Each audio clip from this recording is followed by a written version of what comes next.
네, 7월 3일 수요일 스타트 브리핑 시작합니다. 먼저 조선일보입니다. 6월 평균 최고 기온 30도가 뉴 노멀이 될 수도 있다고 합니다. 6월부터 8월까지인 여름이 이젠 공식적으로 더 길어질지도 모르겠습니다.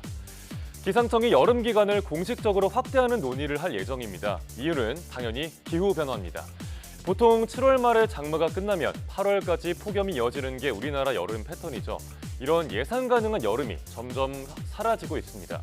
때이른 폭염과 8월의 집중호우가 그 방증입니다. 당장 우리 모두 너무 더운 6월을 보냈죠. 전국 62개 관측망 가운데 22곳에서 최고 기온 신기록이 나왔습니다. 한마디로 역대로 가장 뜨거운 6월이었던 겁니다. 서울과 청주, 대전, 이천, 구미는 6월 평균 최고 기온이 처음으로 30도를 넘었고요. 이미 기온상으로 우리나라는 5월 말부터 9월 말까지가 여름이라고 볼 수 있습니다. 여기에 최근 8월 집중호우도 잇따르고 있죠. 이러자 기상청은 장마 대신에 우기라는 표현 사용을 검토하기도 했습니다. 우리나라의 여름 길이 100년 전쯤과 비교했을 때 30일가량 늘었습니다. 앞으로는 점점 더 길어져서 1년의 절반 가까이가 여름이 될 수 있습니다.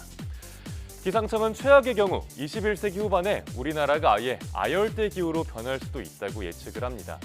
사계절이 뚜렷한 대한민국, 앞으로 사라질 말이 될지도 모르겠습니다. 다음은 국민일보 기사입니다. K-팝과 K-드라마, K-푸드가 모두 잘 나가는 요즘 K-남녀 이념 격차가 외신의 주목을 받았습니다. 한국의 젠더 갈등이 전 세계 젠더 전쟁의 신호탄이 될 수도 있다는 내용입니다. 전 세계적으로 젊은 여성은 왼쪽으로, 젊은 남성은 오른쪽으로 기울고 있다는 진단입니다. 그래프를 보면 미국과 독일, 영국에서 그렇죠. 그런데 맨 왼쪽에 있는 우리나라 그래프 한번 보실까요? 벌어지는 차이가 극단적입니다. 그래서 미국 정치 전문 매체 폴리티코는 이런 표현을 썼습니다. 한국만큼 젊은 남녀 간의 이념 격차가 뚜렷한 곳이 없다. 또 이 매체는 이런 분석도 내놨습니다. 부동산 폭등과 소득 불평등, 출산율 저하 속에 한국 남녀 모두가 자신이 피해자라고 느낀다는 겁니다. 분노가 지배적인 감정으로 자리를 잡았던 거죠. 앞서 영국의 파이낸셜 타임스도 한국의 젠더 갈등이 다른 나라의 경고 역할을 하고 있다고 분석했습니다. 이렇게 외신이 보도할 정도로 골이 깊어져 버린 우리나라의 젠더 갈등, 심해져서 좋을 건 하나도 없습니다. 어떻게 하면 이념 격차를 줄여나갈 수 있을지 우리 사회 모두가 진지하게 고민해봐야 할 시점입니다. 다음 기사 보겠습니다. 같은 제품 사는데 라벨만 딱 바뀌었다고 느낀 적 있으신가요? 올 상반기에만 한정판 제품이 100여 종이 홍수처럼 쏟아져 나왔습니다. 혁신은 쏙 빠져있는 유통업계의 한정판 마케팅을 꼬집는 내용입니다. 남들의 부러움과 자기만족을 모두 얻는 게 한정판 구매의 목적일 겁니다. 한때 한정판 리셀 시장이 뜨고 한정판 제품만 거래하는 플랫폼도 나왔습니다. 그런데 이제는 희소성과 소장 가치를 모두 잃고 흔한 상술이 돼버린 듯합니다. 보통 한정판 제품 하면 인기 캐릭터나 새로운 디자인을 붙여서 많이 팔죠. 하지만 너도 나도 한정판이라면서 쏟아지니까 소비자들은 필요할 수밖에 없습니다. 그러다 보니까 재고가 남아도는 한정판도 굳이 기수입니다. 기업 입장에선 여전히 한정판 마케팅은 놓을 수가 없는 전략입니다. 하지만 장기적으로는 기업의 이미지 손상이란 대가를 치를 수 있다는 전문가의 지적을 신문은 담고 있습니다.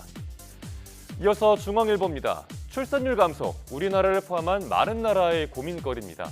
같은 고민을 하고 있는 스웨덴에서 파격적인 카드를 꺼냈습니다. 조부모도 최대 3개월간 유급 육아휴직을 쓸 수 있도록 하는 겁니다.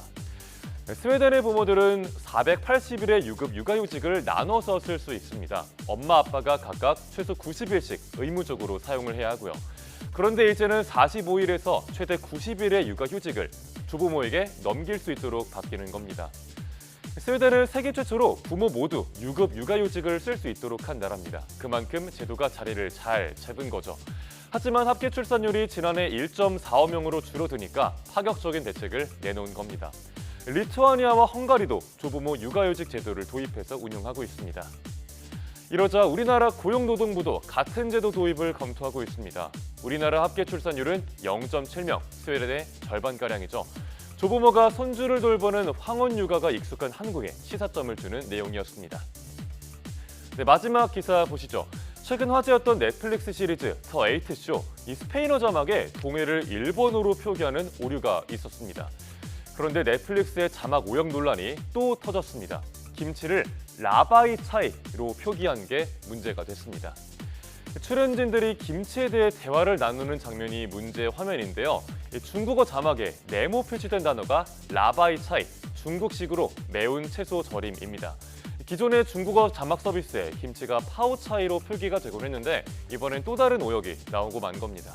문체부가 정한 김치의 중국어 표기는 신치라고 합니다. 넷플릭스 측은 시청자들의 불필요한 오해를 샀다며 해당 자막을 수정하겠다고 해명했습니다. 넷플릭스, 전 세계인들이 사용하는 서비스죠. 자막 오역 논란이 재발하지 않기를 바랍니다. 7월 3일 아침 신문 살펴봤습니다. 지금까지 스타트 브리핑이었습니다.